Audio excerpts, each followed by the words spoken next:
안녕하십니까, 박재원 세무사입니다. 자, 오늘 같이 알아볼 이 사례는 어떤 어머님이 저한테 오셔서 그간에 고민했던 것들을 상담하면서 잘 해결됐던, 세금을 많이 줄이면서 해결했었던 방법입니다.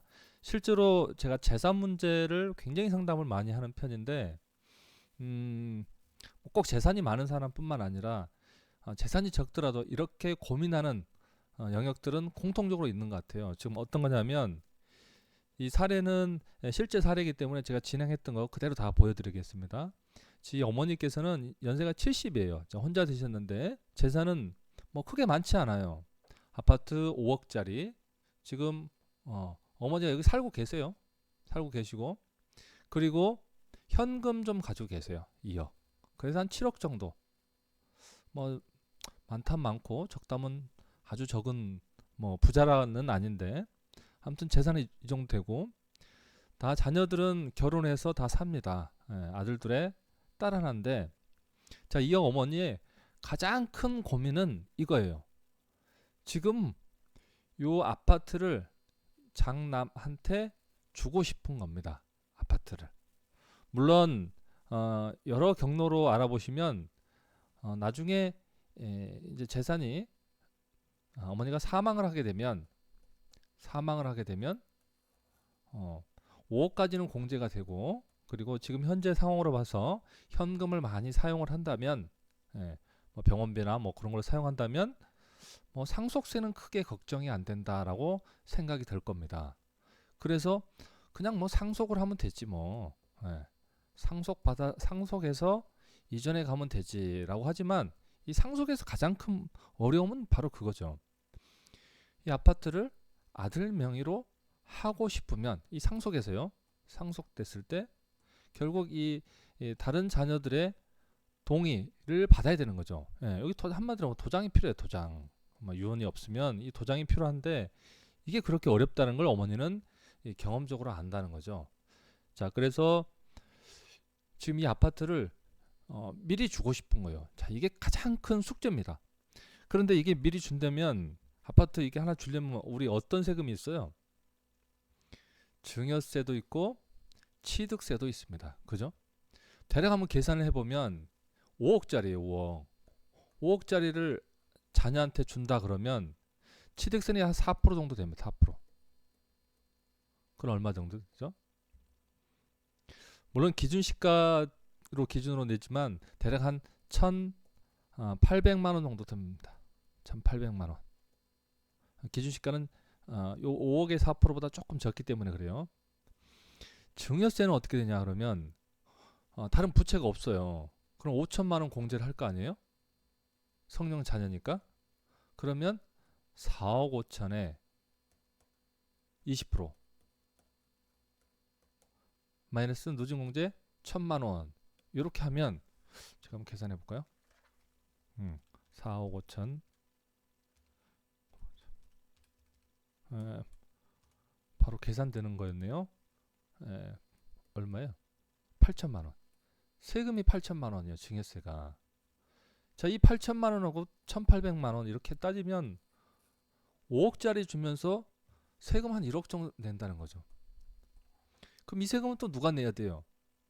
자녀가 내야 되지 않습니까? 자녀가 내야 돼요. 자, 이쯤 되면 이런 생각을 하실 거예요. 아니, 그러면 1억의 세금을 내느니, 증여를 해서 내느니, 상속해서 가져가면, 나중에 상속은 이제 돌아가셔서 가져간다는 거죠.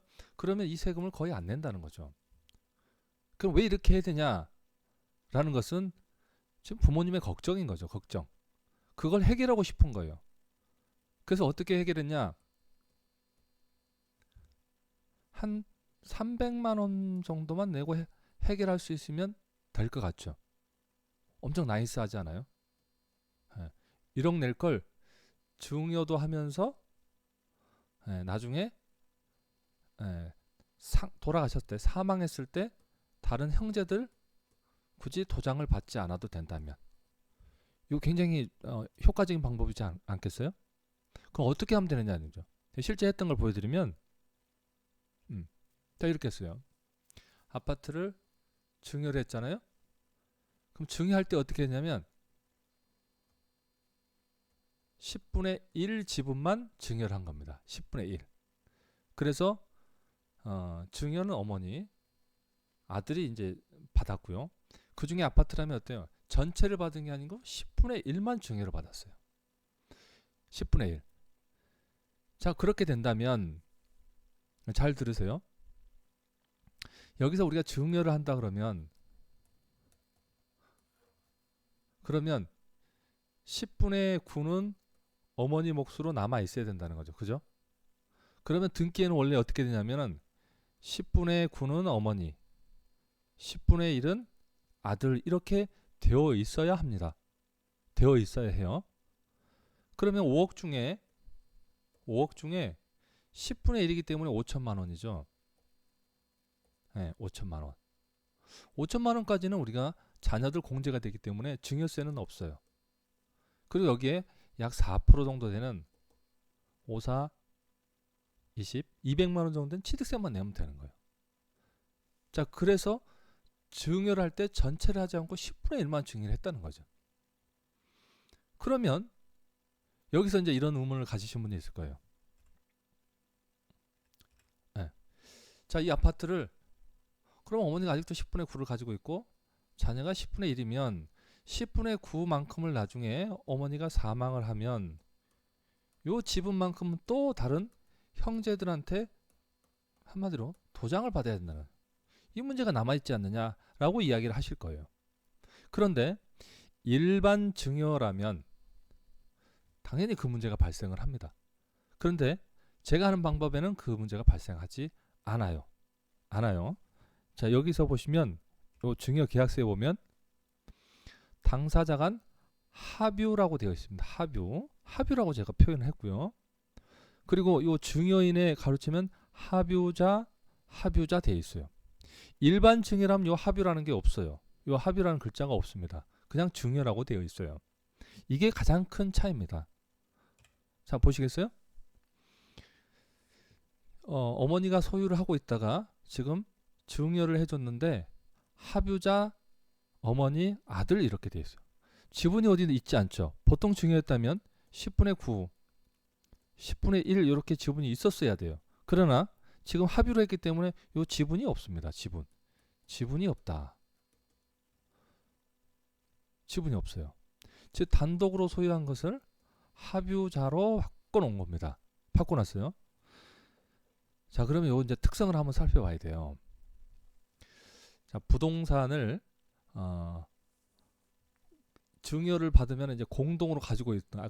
공동 지분이라는 것은 10분의 9, 10분의 1 이렇게 표현되는 겁니다. 그런데 나중에 이 10분의 9라는 것은 어때요? 다른 형제들한테 귀속이 됩니다. 이게 상속이랑 다른 형제들 모두한테 귀속이 되는 거예요.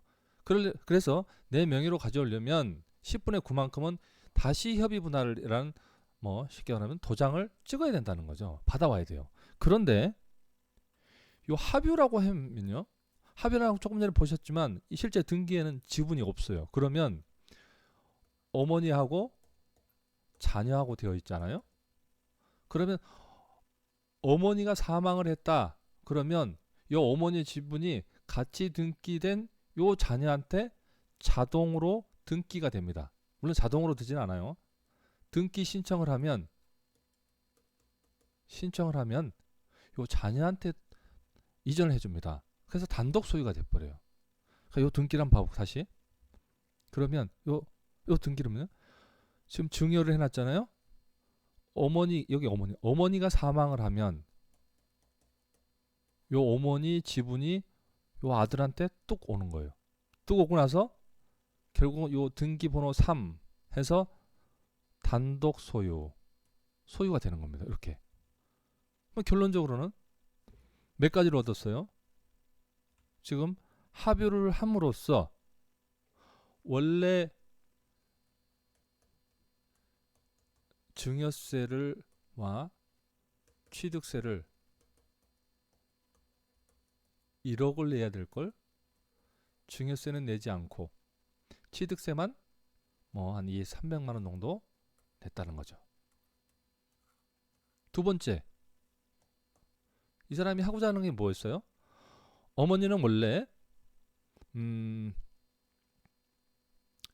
사망을 본인이 하면 다른 자녀들한테가 아닌 큰아들한테만 그 아파트를 물려주고 싶었는데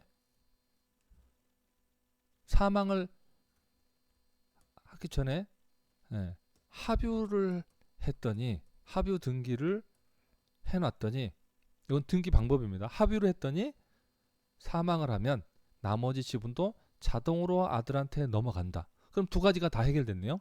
세금 문제도 해결됐고 나중에 사망했을 때 등기도 자연히 큰아들 명의로 넘어가는 거죠.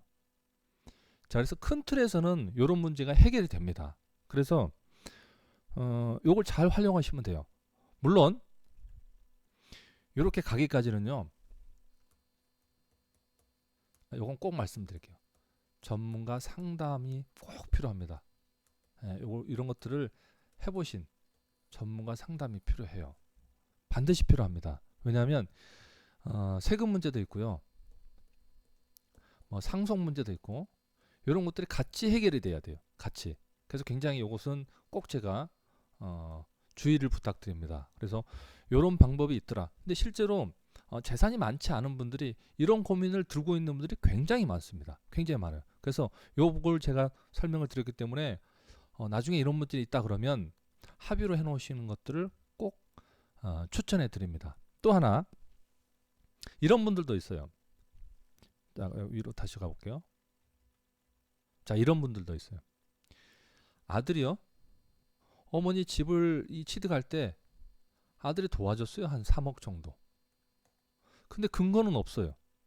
근거는 없어요. 그래서 내가 이걸 좀 내 몫이라고 생각을 하는데 시간이 많이 흐르다 보니 얘네들도 그걸 생각을 하지 않아요. 그랬을 때 요 큰아들은 좀 억울할 수가 있는 거죠. 그럴 때 이렇게 합의로 가져오면 그런 상황에서 합의 등기로 가져오면 나중에 이 동생들한테 또는 다른 가족들한테 이 등기할 때 도장을 받아야 되는 어려움을 좀 피해갈 수 있다는 거 꼭 알아두시기 바랍니다. 도움이 되셨겠죠? 실제 사례를 제가 올려드렸습니다. 도움이 되셨죠? 구독과 좋아요를 부탁드리겠습니다. 감사합니다.